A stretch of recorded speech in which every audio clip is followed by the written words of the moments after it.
जरूर। यहाँ लाइका नाम की कुत्तिया की कहानी है, एक भावनात्मक और प्रेरणादायक कहानी। लाइका एक छोटी सी कुत्तिया जो अंतरिक्ष में चली गई, बहुत समय पहले की बात है, जब दुनिया को अंतरिक्ष की गहराइयों को जानने की बड़ी इच्छा थी। ये कहानी है लाइका नाम की एक मासूम पर बहादुर कुत्तिया की, जो धरती की पहली जीवित प्राणी बनी जिसने अंतरिक्ष की यात्रा की। ये कहानी है 1957 की। रूस, तब का सोवियत संघ, ने ठानी थी कि वो दुनिया को दिखाएगा कि इंसान धरती से बाहर भी जा सकता है। लेकिन किसी इंसान को भेजने से पहले ये जानना जरूरी था, क्या कोई जीवित प्राणी अंतरिक्ष की यात्रा कर सकता है और जिंदा लौट सकता है। बस तब शुरू हुई एक खोज, और इसी खोज में मिली एक छोटी सी भूरी सफेद कुत्तियां लाइका। वो मॉस्को की सड़कों पर घूमती थी, भूखी, बेघर, लेकिन होशियार और शांत। वैज्ञानिकों ने उसे चुना क्योंकि वो सर्दी गर्मी सहने की आदी थी। उन्होंने उसे प्यार से खाना खिलाया, प्रशिक्षण दिया और तैयार किया एक बहुत ही खास मिशन के लिए, स्पुतनिक 2 यान में बैठकर अंतरिक्ष जाने के लिए। 3 नवंबर 1957 की सुबह थी। सारे वैज्ञानिक भावुक थे। लाइका को छोटे से केबिन में बिठाया गया। जब रॉकेट ने उड़ान भरी, सबकी सांसें थम गईं और फिर इतिहास बन गया। लाइका अंतरिक्ष में पहुंचने वाली पहली जानवर बनी। लेकिन इस कहानी का अंत उतना सुखद नहीं था। उसे जिंदा वापस लाने की कोई योजना नहीं थी। तकनीक उस वक्त इतनी नहीं थी। कुछ घंटों बाद गर्मी और तनाव के कारण लाइका का दिल रुक गया। वो वहीं आसमान के पार हमेशा के लिए सो गई। लाइका नहीं बोल सकती थी।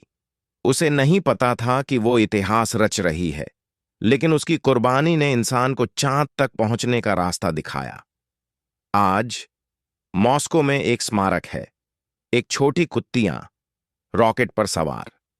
वो हमें याद दिलाती है कि कभी-कभी सबसे बड़े बलिदान सबसे मासूम दिलों से आते हैं। लाइका को रूसी जीव विज्ञानी और सोवियत अंतरिक्ष कार्यक्रम का हिस्सा आदिल्या कोटोव्स्काया ने प्रशिक्षित किया था। लाइका को स्पुतनिक 2 पर उसकी ऐतिहासिक उड़ान के लिए तैयार करने का जिम्मा उन्हीं का था। मैंने बहुत से जानवरों को ट्रेन किया है, पर लाइका, वो कुछ अलग थी। छोटे से मॉस्को की गलियों में भटकती एक दुबली पतली सी कुतिया थी, भूख, ठंड और अकेलेपन की शिकार। हमने जब उसे उठाया था तो उसे नहीं पता था कि वो एक दिन इतिहास रचेगी। लाइका डरी हुई थी, पर उसकी आंखों में कुछ था, भरोसा।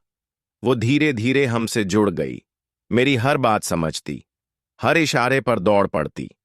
हम उसे प्यार से छोटी कॉस्मोनॉट कहते। मुझे याद है, मैं कई रातें नहीं सो सका। वो सिर्फ मेरा सब्जेक्ट नहीं थी, वो मेरी दोस्त थी। हमने उसे रॉकेट के लिए ट्रेन किया, सीमित जगह में रहना, आवाजें सहना, कंपन महसूस करना, और उसने सब चुपचाप झेल लिया। कभी शिकायत नहीं की। लेकिन सच्चाई ये थी, वो वापस नहीं लौटेगी। मैं हर दिन उसे देखते हुए सोचता, क्या उसे अंदाजा है कि वो कहां जा रही है। रॉकेट लॉन्च से एक रात पहले मैं आखिरी बार उसके पास गया। मैंने उसका सिर सहलाया। वो मेरी ओर देख रही थी, मासूम, शांत। मैंने फुसफुसाकर कहा, माफ कर दो लाइका, ये तुम्हारी मंजिल नहीं थी, ये इंसानों का फैसला था। वो बस चुपचाप मेरी गोद में लेट गई, जैसे कह रही हो, मैं समझती हूं और मैं तैयार हूं।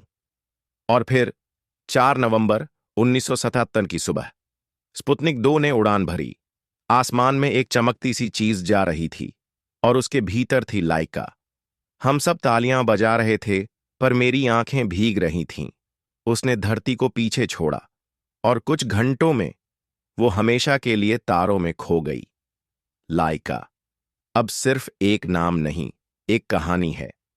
वो हमें सिखा गई भरोसा क्या होता है, वफादारी क्या होती है, और बलिदान क्या होता है। आज भी जब मैं रात को आकाश देखता हूं, एक तारा कुछ ज्यादा चमकता है। शायद वो लाइका है।